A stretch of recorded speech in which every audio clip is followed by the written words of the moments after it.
Wolves have defeated Manchester United 2-1 in the FA Cup quarter-final at Molineux this evening. We've already seen Watford beat Crystal Palace 2-1, and we've seen Man City edge Swansea City in a 3-2 thriller at the Liberty.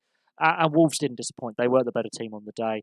I think the extra games Man United have played this season in Champions League are starting to catch up with them. That fixture congestion that managers whinge about, I think it has taken its toll on this squad. The lack of signings and some of the squad depth being exposed as well. But Wolves got the game plan right. They played with the right energy. They played with the right tempo. And the two goals, both low to Sergio Romero's right. Now, the first one from Raul Jimenez, I thought Wolves had choked it away. He gets it tangled in his feet. He has to reset himself, but not a single Man United defender manages to get a tackle in there. He sorts his feet out and stabs the ball low and hard to Sergio Romero's right-hand side.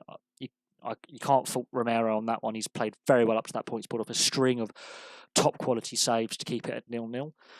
Wolves are now on top. They have been on top from I think the first whistle. They had edged an average first half. The second half, they were the better side.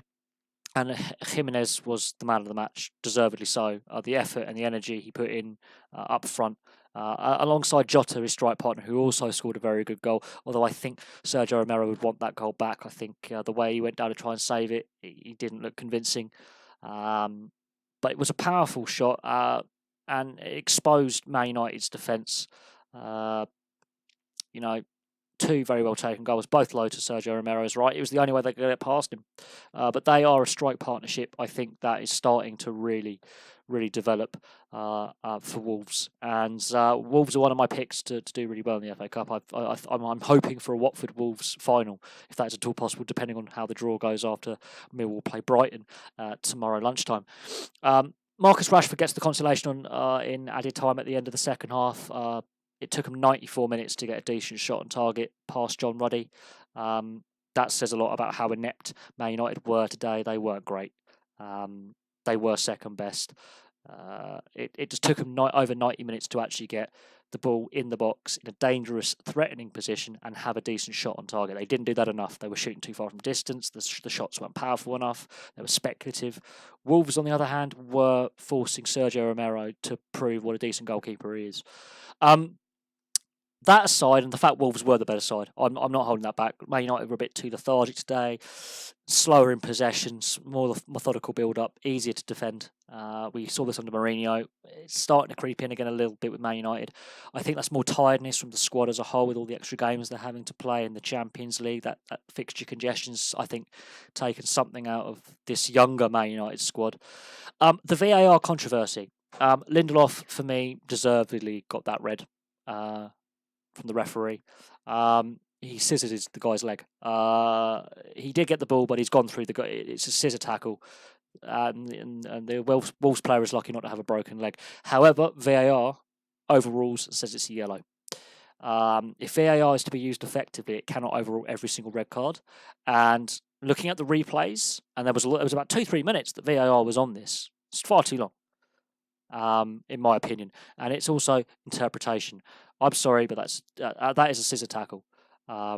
He's managed to wrap both his legs around the Wolves player's left-hand leg, and the Wolves player is very lucky. A, that pitch is a top quality pitch and not a heavy pitch, and B, that his leg, his boots, his studs didn't stick in the ground because that would have snapped his leg clean in half.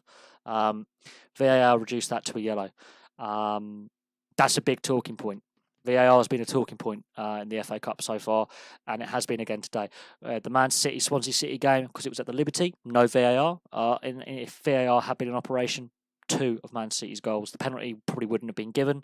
Very soft penalty, and the winner wouldn't have been given because it was offside. Today, VAR has reduced a red to a yellow, and that is a big talking point about will every red card from next season be reviewed? Because in my eyes, that was a red. Very lucky that Lindelof didn't break the guy's leg. And then after the tackle, when the VAR is reviewing, his attitude was disgusting because he's given a lot of verbals to the opposition. The opposition are clearly upset that A, VAR is having to review this, and B, that he could have broken their teammate's leg. The Wolves players are clearly upset, but the Man United players crowded around the referee as well. Let the VAR do its thing. So the players have to behave better as well.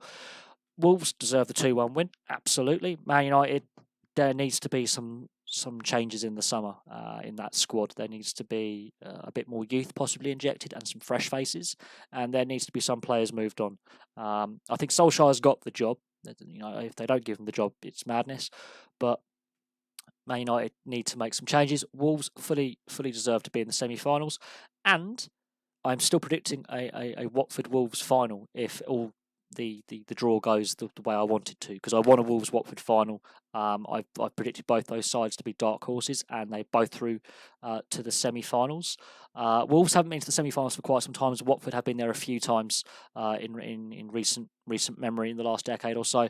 It's going to be an interesting semi-final matchup. Man City through as well. We just have to wait on Brighton and Hove Albion versus Millwall, and it could be an all Premier League semi-final lineup, or Millwall could upset the apple cart and sneak in there. Thank you very much for watching. Please like and subscribe. Place your comments below, and I'll have some more videos for you soon.